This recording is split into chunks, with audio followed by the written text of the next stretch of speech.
Indonesia, Salam Santara dari Sabang sampai Merauke, dari Miangas sampai Pulau Rote. Mantala iman kita, mantala kasih kita, mantala pengharapan kita. Tentunya dalam Yesus Kristus menjadi Tuhan dan Juru Selamat kita dan Juru Selamat dunia. Jangan katakan bahwa Yesus itu bukan Tuhan. Jangan katakan pula bahwa Yesus itu bukan Juru Selamat. Dia adalah Tuhan. Dia adalah Juru Selamat kita bagi orang-orang yang percaya. Kalau engkau percaya, engkau akan diselamatkan. Engkau tidak percaya, engkau akan dihukum. Dan firman Allah berkata, Yesus sudah berkata, akulah jalan dan kebenaran dan hidup, tiada seorang sampai kepada Allah kalau tidak melalui aku. Dan juga dia berkata, keselamatan tidak ada di dalam siapapun juga selain di dalam dia. Karena di bawah kolong langit ini tidak ada nama lain yang diberikan kepada manusia yang olehnya kita diselamatkan. Rasul Petrus berkata demikian dalam Kisah Rasul 4 ayat yang ke-12. Yohanes 3 ayat 16 dikatakan, karena begitu besar kasih Allah akan dunia ini, sehingga ia mengaruniakan anaknya yang tunggal, supaya setiap orang yang percaya kepadanya tidak binasa, melainkan beroleh hidup yang kekal. Jadi dengan hati yang percaya engkau dibenarkan, dengan mulut yang mengaku kita diselamatkan. Puji nama Tuhan bagi kita. Kita sudah memuji-muji Tuhan dan telah memuliakan Tuhan. Biarlah kiranya damai Tuhan, kekuatan Tuhan, dan Tuhan senantiasa akan melayani dan menyatakan segala kekuatannya kepada kita. Puji nama Tuhan. Dan sebelumnya mari kita berdoa. Terima kasih Tuhan, Kau hadir di tengah-tengah kami. Nyatakan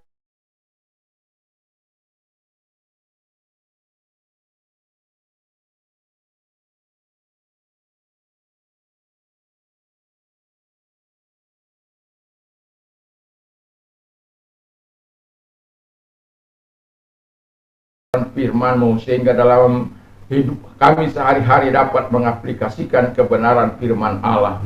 Terima kasih Bapa di surga, dan mereka juga yang di luar sana yang akan mendengar melalui YouTube. Tuhan memberkati mereka, Tuhan menolong mereka, sehingga kami sama-sama diberkati, dan nama-Mu kami puji, kami muliakan. Terima kasih, kami bersyukur dalam nama Yesus. Haleluya. Amin. Saya akan membaca Yesaya 41 ayat yang ke-10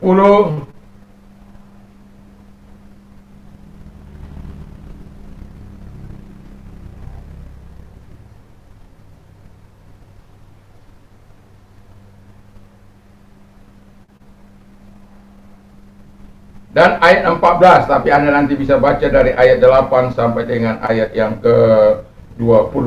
Demikian bunyi firman Allah, Yesaya 41 ayat 10 dan 14. Janganlah takut, sebab aku menyertai engkau. Janganlah bimbang, sebab aku ini Allahmu. Aku akan meneguhkan, bahkan akan menolong engkau. Aku akan memegang engkau dengan tangan kananku yang membawa kemenangan. 14.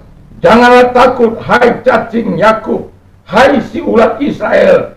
Akulah yang menolong engkau, demikian firman Tuhan. Yang menebus engkau ialah yang Maha Kudus, Allah Israel. Puji nama Tuhan. Dan tentu kita akan bertanya-tanya dalam hati, mengapa Tuhan mengungkapkan kita, atau si Bapak ya, atau anak dari Abraham. Jadi kalau Abraham itu menurunkan Isa menurut Yakub terus sampai kepada kita. Dikatakan, hai si cacing Yakub, si ulat Israel. Jadi cacing dan ulat itu tidak berarti. Gak ada apa-apanya di hadapan Tuhan.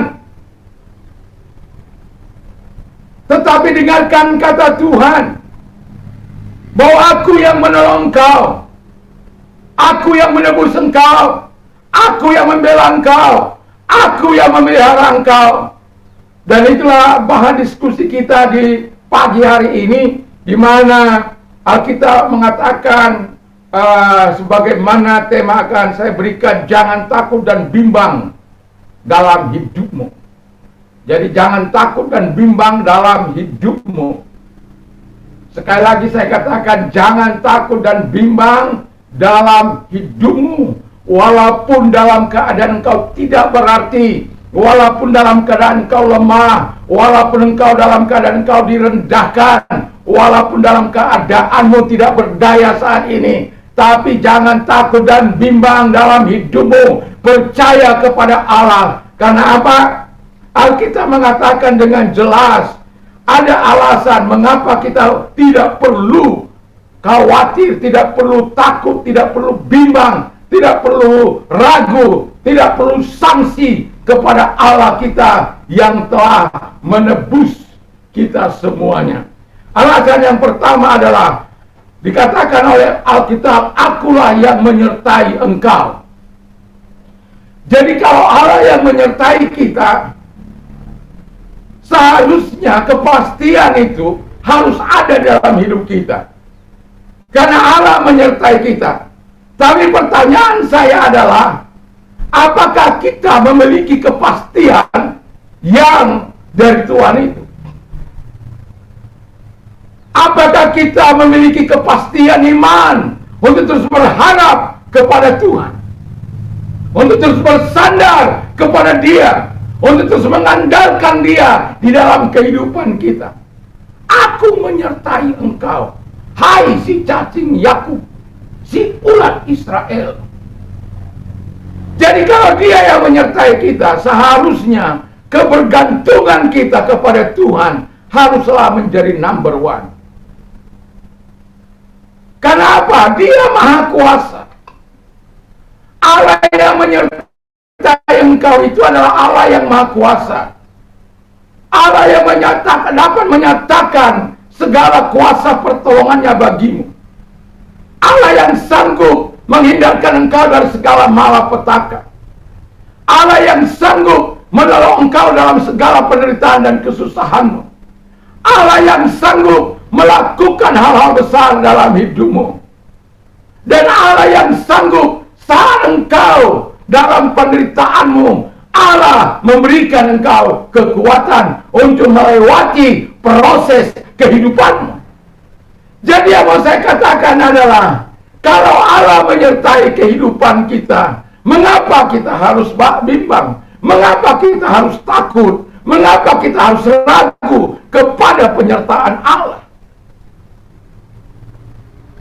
Karena kadangkala kehidupan kita bukannya sungguh-sungguh menyadari bahwa Allah itu maha hadir. Tanda penyertaan Dia, kehadiran Allah disertai dengan rasa damai, aman, tentram, walaupun di tengah badai, walaupun di tengah persoalan, walaupun di tengah-tengah kesulitan.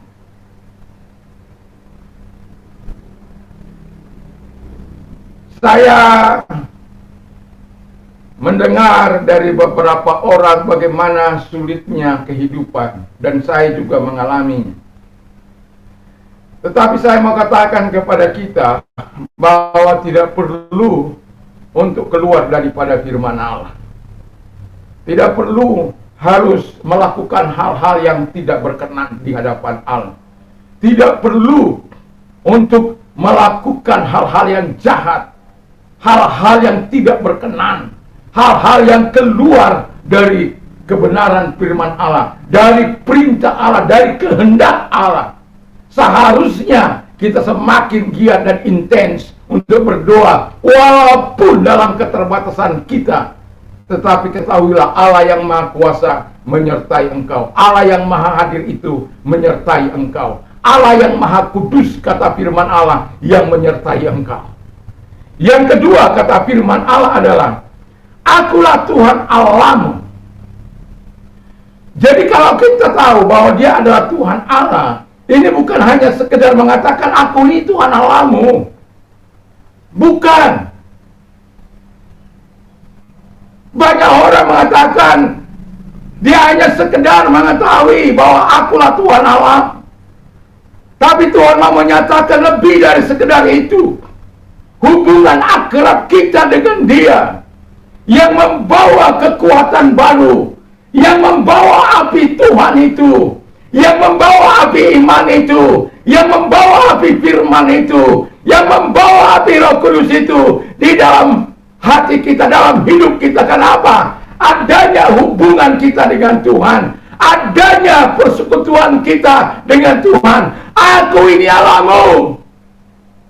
Sadarkah engkau bahwa Dia itu Tuhan kita, Allah kita, yang mengatakan, aku ini Allahmu. Aku sekali-kali tidak akan membiarkan engkau. Aku sekali-kali tidak akan meninggalkan engkau.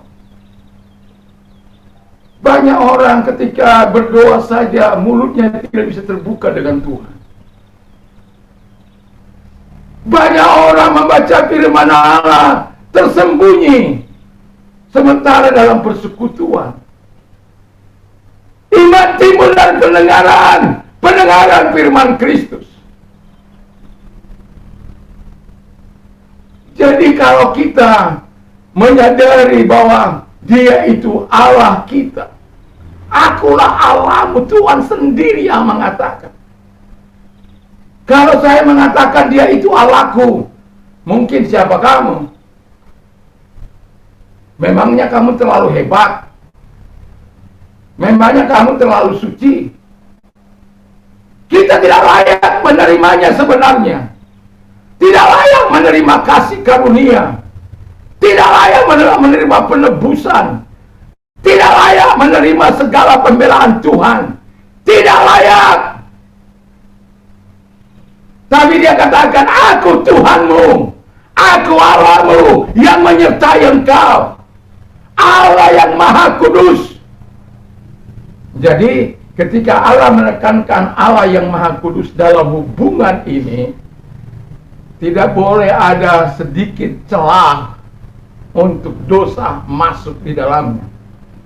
Tidak ada boleh celah kejahatan masuk di dalamnya. Pikiran kotor masuk di dalamnya. Hati yang tidak berkenan, hati yang penuh dengan dendam dan amarah. Tidak boleh ada celah untuk menguasai hati dan pikiran kita. Di mana kita berpikir, tentu kalau orang berpikir, dia akan terus menambah pengenalannya akan Tuhan, pengetahuannya akan Tuhan, sehingga kecintaannya kepada Allah semakin dalam. Logikanya dilibatkan supaya apa? Pertumbuhan keimanannya akan sungguh-sungguh berarti dan sungguh-sungguh ada dasar dia berpijak.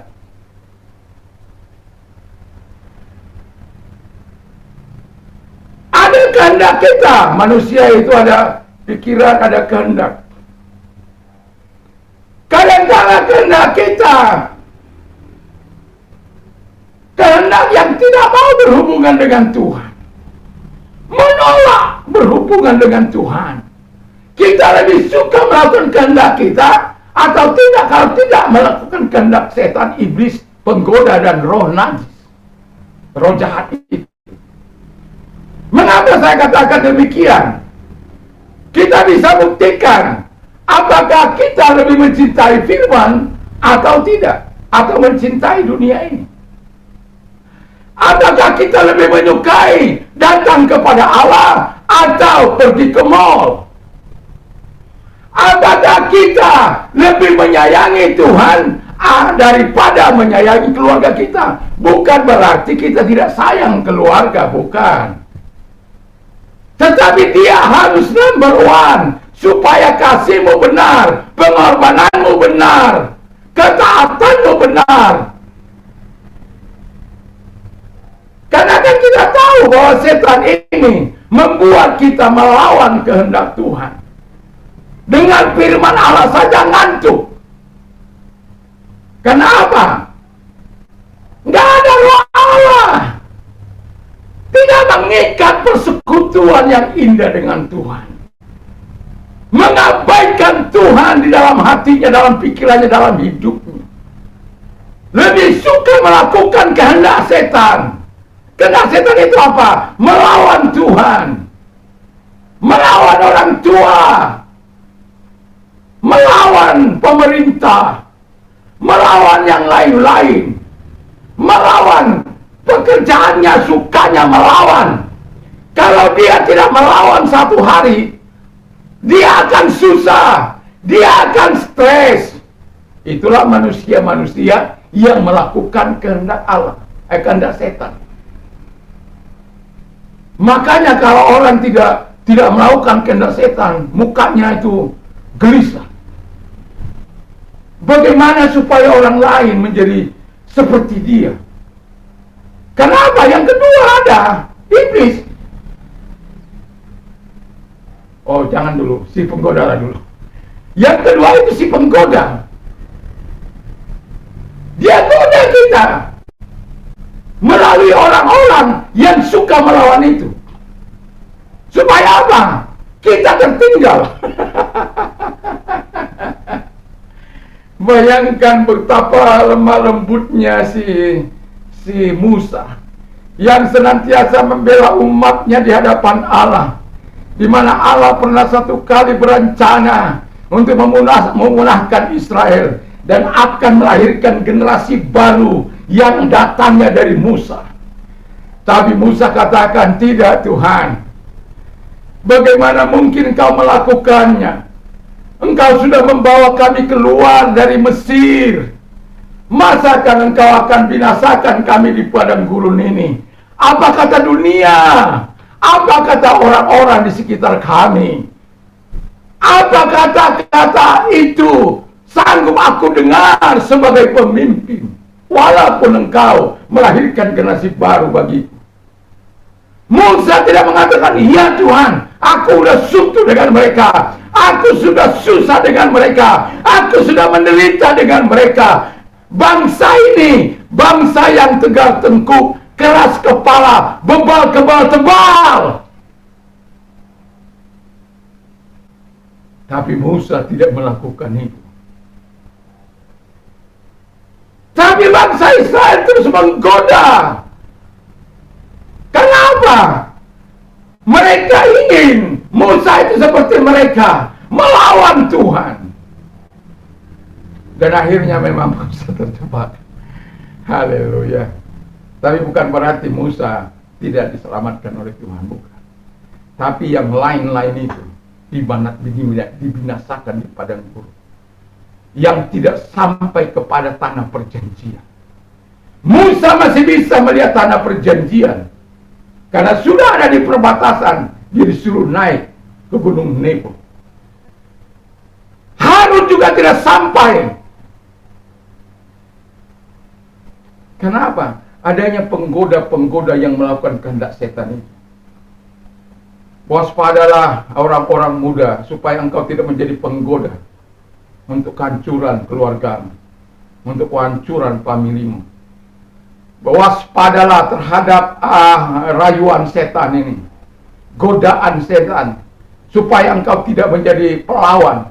Tapi firman Allah katakan supaya kita menjadi orang-orang yang taat, orang-orang yang mengasihi Tuhan. Waspadalah. Dan kemudian yang ketiga yang mau saya katakan adalah, ada itu si iblis yang kerjanya menuduh dan memfitnah, mendakwa. Oh, kamu ya, nggak mungkin kamu bisa selamat, nggak mungkin kamu bisa tertolong, nggak mungkin Tuhan menyayangi engkau, nggak mungkin karena mukamu aja. Mukamu aja lonjong, walaupun kamu ganteng, tapi nggak mungkin. Itu hinaan-hinaan yang dilakukan. Kalau tidak, dia itu pelaku ini dan itu.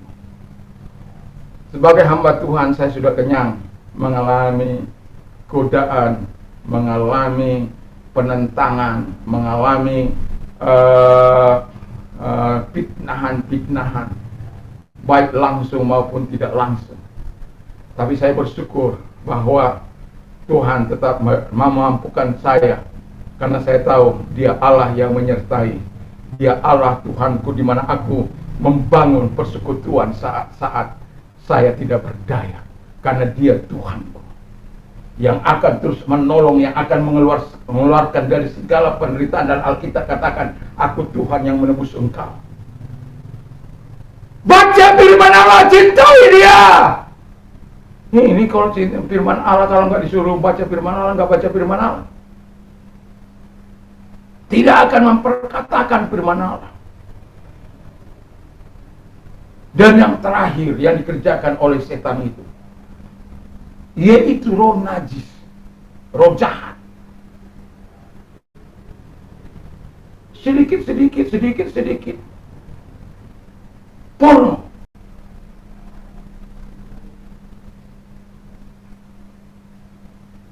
Lihat wanita cantik, porno. Tapi satu kali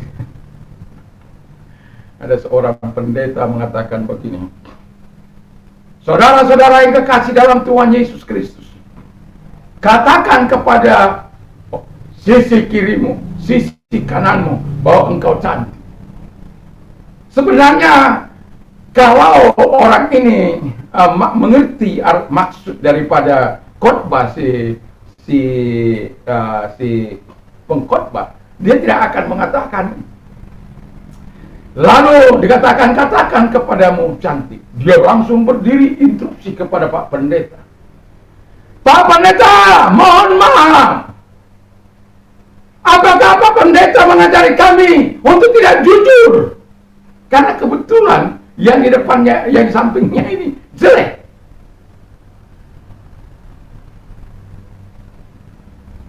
Wajahnya memang jelek. Lalu pemuda ini atau remaja ini mengatakan, masa saya harus berdusta mengatakan orang ini yang jelek ini menjadi cantik? Dia protes sama Pak Pendeta. Semua tertawa. Anak muda, makanya dengarkan firman Allah dengan baik-baik. Karena apa? Cantik di sini menurut pandangan Tuhan, rohanimu yang cantik. Ada banyak kan orang kelihatan ganteng, kelihatan cantik, tapi di dalamnya penuh tulang belulang, penuh dengan kejahatan dan dosa. Sementara orang yang jelek tetapi melakukan firman Allah. Bukan berarti orang jelek melakukan firman Allah, bukan itu maksud saya. Yang jelek juga bisa melanggar firman Allah, yang cantik juga bisa melanggar firman Allah. Tetapi di sini Tuhan mau kita melakukan hal yang cantik di hadapan Tuhan, semua kita. Itu sebabnya katakan kiri kananmu, cantik. Engkau cantik di hadapan Tuhan, engkau cantik di hadapan Allah. Karena Tuhan tidak melihat wajah kita. Mau peyang kah, mau peot kah, mau hitam kah, mau apakah, Tuhan tidak pernah lihat itu. Dia juga tidak pernah menanya umurmu. Dia mau melihat ketaatanmu. Nah, disinilah yang mau saya katakan tadi, pekerjaan setan membuat kita terpisah daripada Allah, membuat kita melawan dari kebenaran firman Allah. Itu sebabnya Tuhan katakan, ini aku Tuhanmu. Kenapa? Dengan engkau bersekutu dengan Tuhan, hadirat Allah, kuasa Allah yang dahsyat itu akan menyertai engkau. Ketika kuasa Allah berubah dalam hidupmu, engkau menjadi ciptaan baru. Engkau mengetahui betapa dahsyatnya, kudusnya Tuhan itu. Ketika engkau tahu betapa kudusnya Tuhan itu, engkau akan menghampiri Dia di dalam kerendahan hati, di dalam ketulusan hati, di dalam kesungguhan hati kepada Tuhan. Haleluya. Jadi bina hubungan kita dengan Tuhan. Tuhan sudah berkata, aku ini Tuhanmu. Bukan karena kita layak menerima hubungan itu. Kalau kita masuk ke dalam perjanjian baru, maka kita melihat bagaimana Yesus Kristus mati bagi dosa dan pelanggaran kita. Bukan karena engkau layak, saya pun tidak layak, kita semua tidak layak, dunia ini tidak layak bagi Tuhan. Tapi Tuhan layakkan ketika kita percaya kepada Dia. Haleluya. Kenapa? begitu besar kasih Allah akan dunia ini sehingga Ia mengaruniakan anaknya yang tunggal, supaya setiap orang percaya kepadanya tidak binasa. Dan saya meyakini sekali dengan firman Allah yang berkata, seperti hujan dan embun atau hujan dan salju turun dari langit dan tidak akan pernah kembali ke situ, tetapi Ia akan mengairi bumi, menyuburkannya dan memberikan pertumbuhan bagi pohon-pohon, memberikan benih bagi penabur, dan memberikan roti bagi orang yang mau makan. Jadi kenapa dia bilang memberikan roti bagi orang yang mau makan? Kerja supaya dapat roti.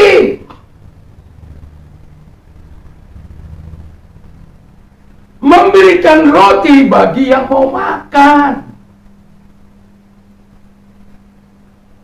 Kita jangan melihat firman Allah itu sekedar letterlux, tapi kita perlu memaknai mengapa Allah mengatakan demikian. Ini kalau kita lihat bagaimana pemberontakan Israel sebenarnya yang sangat luar biasa sampai mereka mengalami pembuangan ke tanah Babel. Di masa-masa Nabi Yesaya, Nabi Yeremia, mereka ingatkan betul, tapi mereka gitulah alasan tadi yang saya katakan tadi, setan, iblis, penggoda, roh jahat menggoda mereka untuk menolak Tuhan, memberontak kepada Tuhan, dan pada akhirnya Allah musnahkan mereka. Dan yang tidak dimusnahkan dibawa ke dalam pembuangan sampai genap kata firman Allah 70 tahun. Setelah 70 tahun Tuhan mengirim Koresi untuk membuat mereka pulang. Dan itu Koresi itu bukan orang percaya, tapi Tuhan mampu memakai dia, mengendalikan dia. Jadi jangan takut. Mau pemimpinmu kejam, mau pemimpinmu sadis, jangan takut. Doakan. Doakan. Supaya apa? Mereka dipakai oleh Tuhan untuk melakukan yang terbaik di bangsa ini. Haleluya. Jadi yang ketiga kata firman Allah, akulah penolongmu. Jadi ada jaminan pertolongan Tuhan. Ada jaminan karena Tuhan akan memegang tangan kita dan akan memberi kita kemenangan. Ada jaminan kekuatan Tuhan mengalir dalam kehidupanmu. Itu sebabnya, hai cacing Yakub, si ular Israel, jangan takut. Aku Tuhan yang menolong engkau, yang Maha Kudus, Allah Israel. Perhatikan, Allah Israel. Tidak ada Allah yang lain, Allah Israel. Jadi kalau ada orang-orang mengaku-ngaku Allah yang lain, yang tidak pernah menyatakan diri dengan sigap dalam perjalanan sejarah umat manusia, yang kalau banyak dipercayai ya, oh itu sudah dari perjalanan anak manusia. Tapi yang menyatakan dirinya tinggal bersama-sama dengan umat Tuhan, itu tidak ada Allah yang seperti itu, kecuali Allah Israel. Bayangkan 40 tahun mereka bersama-sama di padang gurun. Saat panas, Tuhan memberikan apa itu? Tiang awan. Saat malam, Tuhan memberikan tiang api. Dengan tangan teracung, aku menyertai umatku. Itu kata firman Allah. Dia menjadi penolong di padang gurun. Banyaknya ular beludak di padang gurun itu. Pakaian mereka tidak menjadi bau, tidak menjadi rusak. Mau di mana mereka belanja? Anda bisa bayangkan di mana mereka belanja? Di padang gurun itu. Tapi Tuhan yang Maha Penolong itu, Dia tidak mendustai firman. Dan itu sebabnya saya mau katakan kepada kita, jangan pernah ragu kepada Tuhan.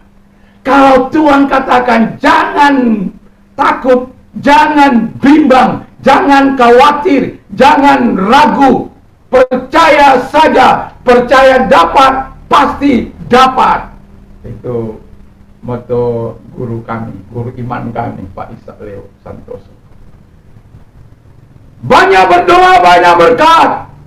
Sedikit berdoa, sedikit berkat. Tidak berdoa, tidak ada berkat. Perlu ditambah sedikit. Bukan berarti kalau engkau berdoa terus engkau mengalami berkat. Ada saatnya proses yang panjang. Tetapi yang jelas, yang saya mau katakan, Tuhan akan menyertai engkau. Tuhan akan menolong engkau. Tuhan akan membela engkau. Wah, sangat luar biasa Tuhan itu. Tapi banyak orang di tengah-tengah situasi yang sulit ini,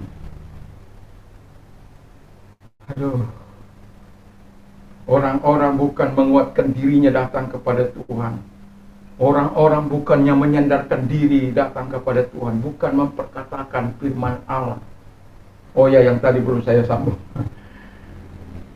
Ayat itu Yesaya 55 ayat 10 dan 11. Yang angka 11 dikatakan, demikianlah firmanku yang keluar dari mulutku, tidak akan pernah kembali kepadaku dengan sia-sia,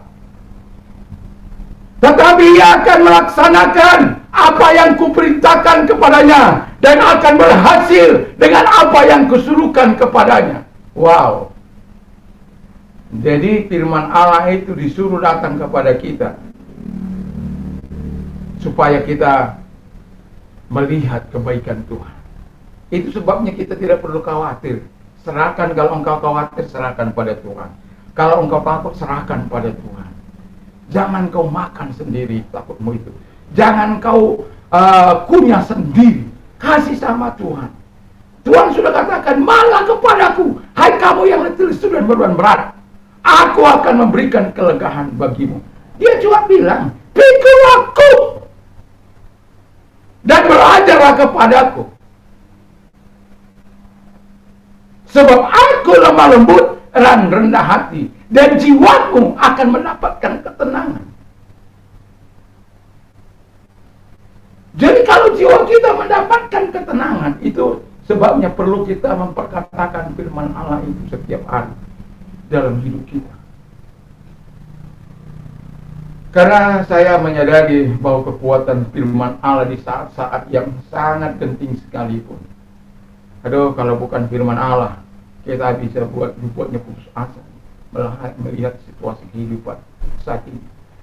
Kita bisa melakukan jalan-jalan yang tidak diridhoi oleh Allah, yang tidak dikaruniakan oleh Allah kepada kita. Tapi kita tabrak saja. Tidak. Yang terakhir, firman Allah katakan bahwa akulah Tuhan yang memelihara. Bayangkan kalau Tuhan yang memelihara kita. Dia yang menyertai. Dia mengatakan, aku ini Tuhanmu, aku yang menolong engkau, aku yang memelihara engkau. Jadi kalau Tuhan yang memelihara kita, makanya saya katakan tadi, baca firman Allah itu dari Yesaya 41 ayat yang ke-8 sampai dengan 20. Supaya engkau bisa menjadi berkat bagi banyak orang. Pemeliharaan Tuhan begitu nyata. Bahkan Tuhan membalikkan musuh-musuh mereka. Keadaan mereka yang susah menjadi mata air yang membual-bual, yang menjadi berkat bagi orang. Karena apa? Tuhan memelihara. My God shall supply all your need according to His riches in glory by Christ Jesus. Allahku akan mencukupi segala kebutuhanmu, segala kebutuhanmu, segala kebutuhanmu, segala kebutuhanmu. Kalau engkau mempunyai segala kebutuhan, apapun itu, stres kah, sakit kah,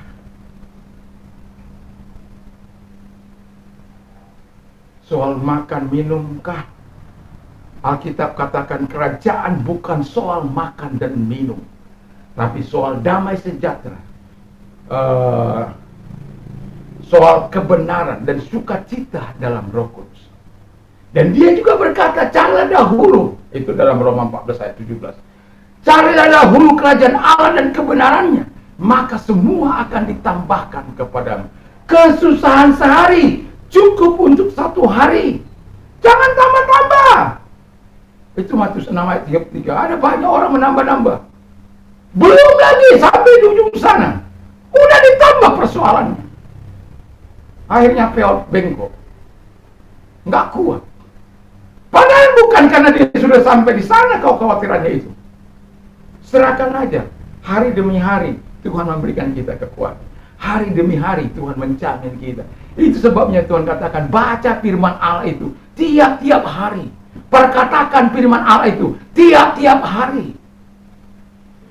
Ini hari yang sering dilakukan pertengkaran. Diajak berdoa pertengkaran. Heran.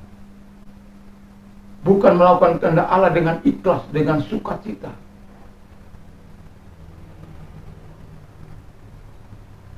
Bukan dengan cinta kasih, karena terpaksa dan dipaksa.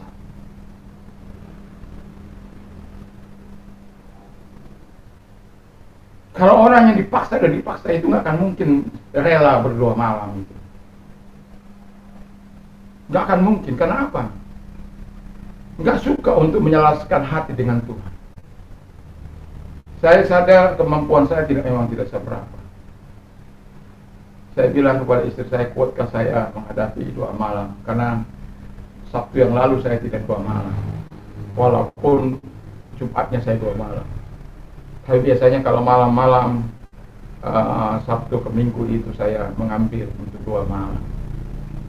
Jam 5.30, jam 5 lewat sedikit saya membangun istri saya untuk ada hadir untuk memimpin doa selanjutnya dengan teman, dengan keluarga. Saya tertidur.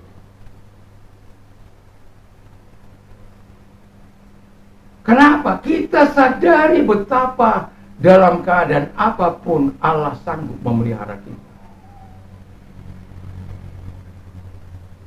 Tetapi jangan khawatir, jangan ragu, hai engkau si cacing Yakub, si ulat Israel.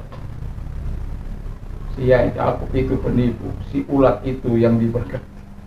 Jadi sudah ada peningkatan. Ulat itu kalau mengalami proses, ya. Jadi kalau cacing kan terus di tanah itu, nggak ada proses jadi. Ya.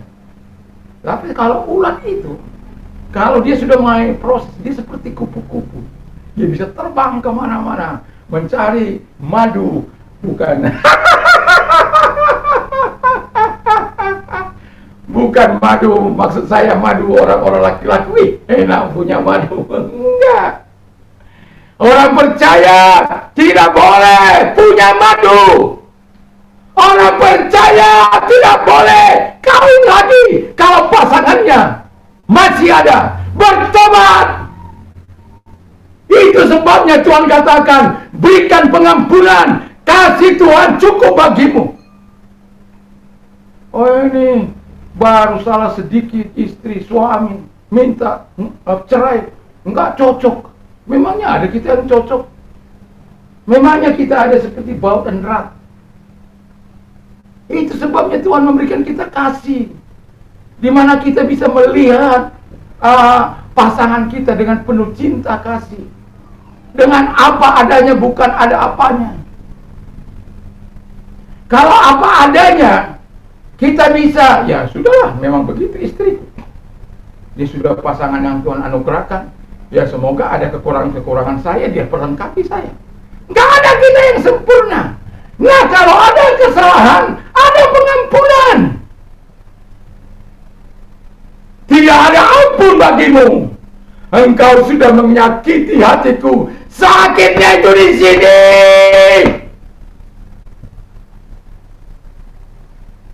Saya teringat ini sebuah kisah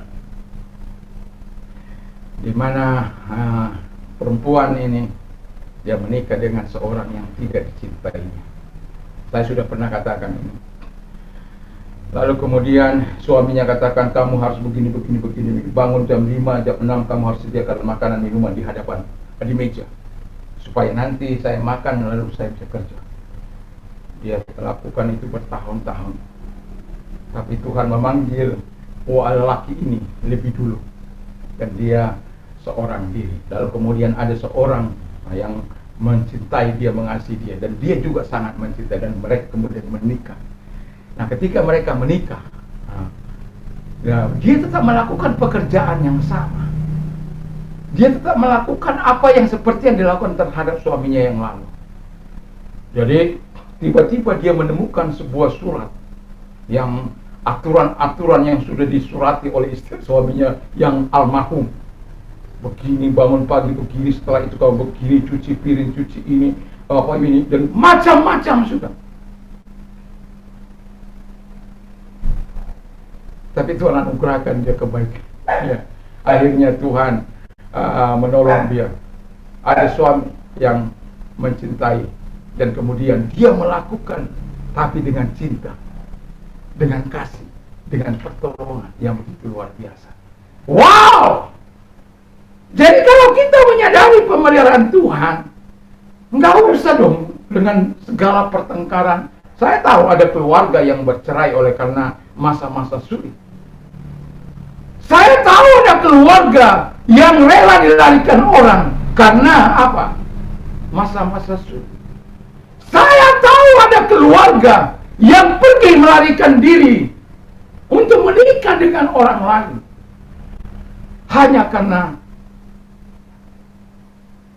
tidak ternafkahi lagi. Saya tahu ada orang-orang yang kawin lagi hanya untuk melampiaskan hawa nafsu. Sementara orang percaya, kalau mungkin tidak orang percaya, no problem. Karena mereka memang ada hak-hak itu. Tapi engkau adalah orang yang dikasihi Tuhan, yang dicintai Tuhan. Ada aturan main dalam keluarga Allah yang tidak boleh kau langgar. Kita semua tidak boleh melanggar peraturan Allah dalam hidup, dalam kasih kepada Tuhan, dalam keluarga. Baik itu suami, baik itu istri, baik itu anak-anak. Kalau sudah berkeluarga, ada anak-anak, tidak boleh. Karena apa? Dia yang menjadi kepala, dia yang harus menjadi Tuhan. Kita ikut aturannya. Kita mengerti arti otoritas. Jangan orang sudah di bawah otoritas melawan yang di otoritas. Itu namanya melakukan kehendak setan. Oh ya, tadi saya belum sampai kepada ya. Jadi ada orang yang namanya pikiran. Jadi pikiran ini kan, kalau engkau belajar firman Allah, kita harus terus menambah kepada pengetahuan itu kepada kebajikan. Tapi saya hanya menyampaikan sebatas ke pengetahuan, di mana kita harus menambah pengetahuan kita tentang kebenaran tentang Yesus. Bukan berarti kita serba ahli tahu, tidak. Tapi perlu kita belajar firman Allah. Perlu kita belajar kepada hamba-hamba Tuhan atau kepada orang-orang. Saya banyak belajar kepada orang-orang yang menulis buku dan lain sebagainya. Nah, ketika ada seminar-seminar, saya bukan orang yang tidak. Saya akan selalu menyisihkan waktu kalau memang saya ada di pulau ini. Kalau ada seminar. Kenapa? Saya tetap meyakini. Sebagaimana kalau kita mau belajar, pasti ada sesuatu yang akan ditambahkan di dalam pengetahuan kita, di dalam hidup kita. Nah, kemudian kehendak tadi saya sudah terangkan, kehendak kita kalau melanggar firman Allah, itu kita akan melakukan kehendak setan, kehendak iblis, kehendak si penggoda, kehendak si itu siapa itu?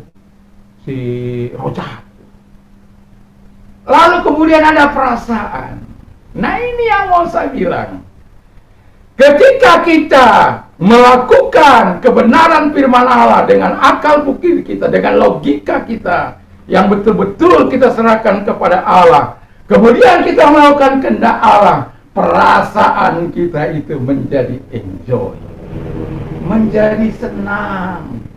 Karena apa? Menikmati segala kebaikan Tuhan, menikmati segala fasilitas Tuhan, menikmati kemurahan Tuhan, menikmati pertolongan Tuhan. Saya mau katakan yang terakhir ini.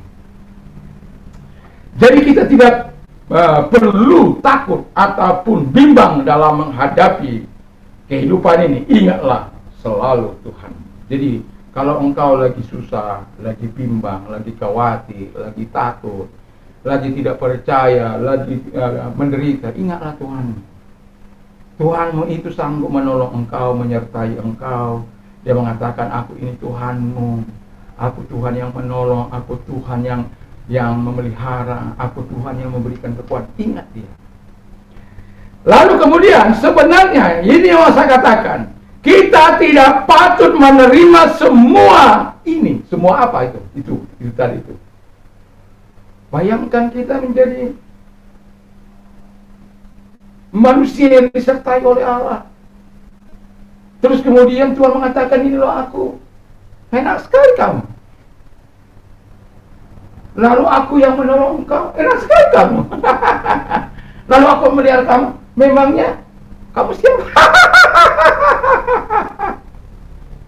Kita nikmati itu. Sebenarnya kita tidak layak. Tetapi saya mau katakan kepada kita, sebagai ayat terakhir saya membacakannya. Tetapi engkau, hai Israel, hambaku, hai Yakub, yang telah kupilih, keturunan Abraham, yang kukasihi. Ini yang mau saya katakan. Jadi kita menerima semuanya itu karena Tuhan mengasihi kita. Biarlah kita menjadi orang-orang yang dikasihinya dengan melalukan segala kebimbangan dan takut, karena kita percaya akan Tuhan dengan mantap dan pasti. Mari kita tunduk kepala dan kita berdoa. Saya undang kita bangkit berdiri. Terima kasih Tuhan, kami percaya akan pemeliharaan-Mu. Kami tidak bimbang, kami tidak takut.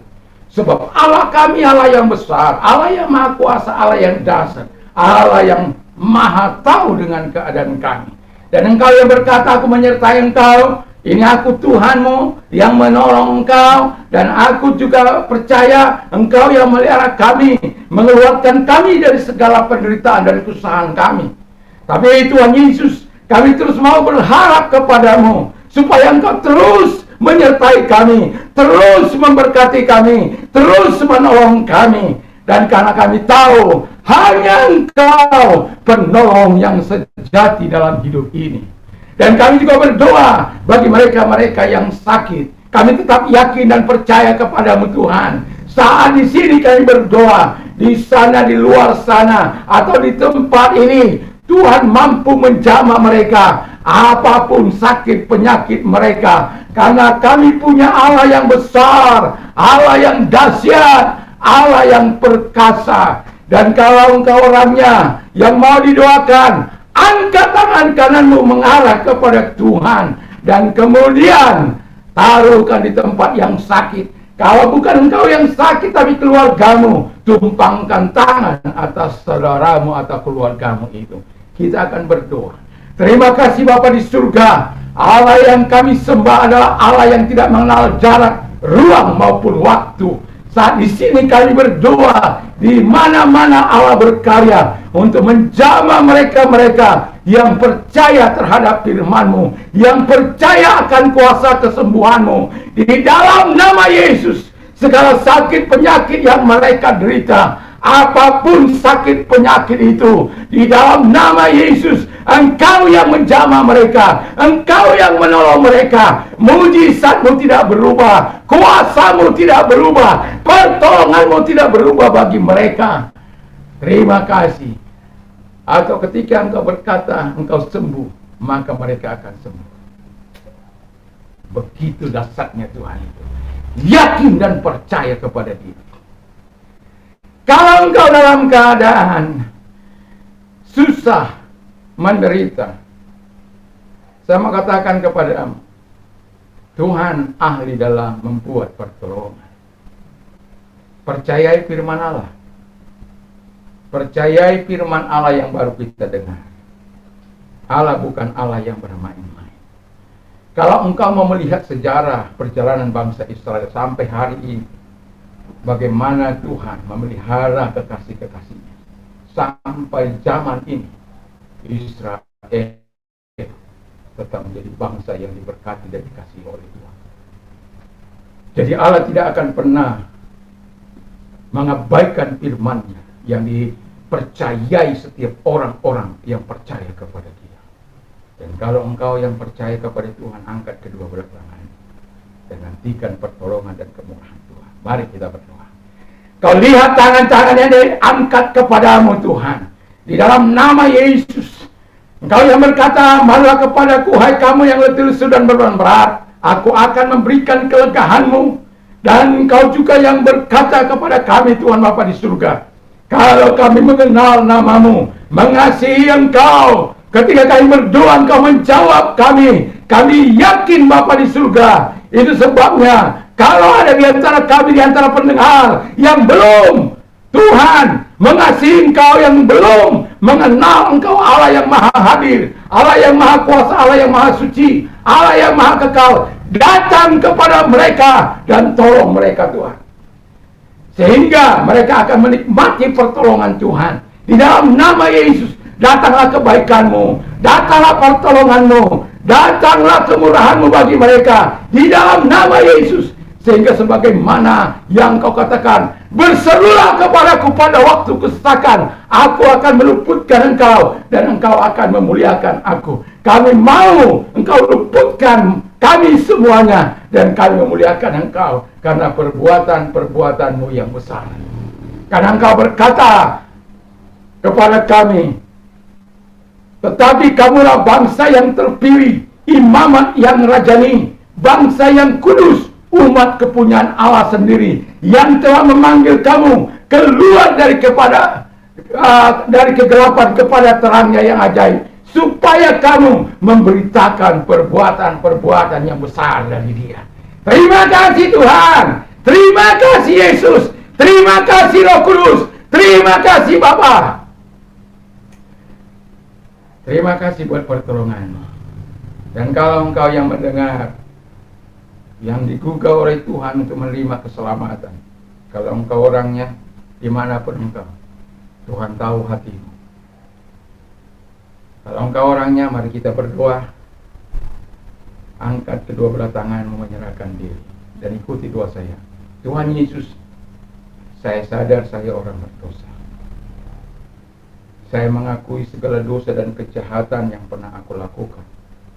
Firman-Mu yang berkata, kalau kami mengakui dosa dan kejahatan kami, Engkau menyucikan kami dan Engkau tidak mengingat-ingat lagi pelanggaran kami.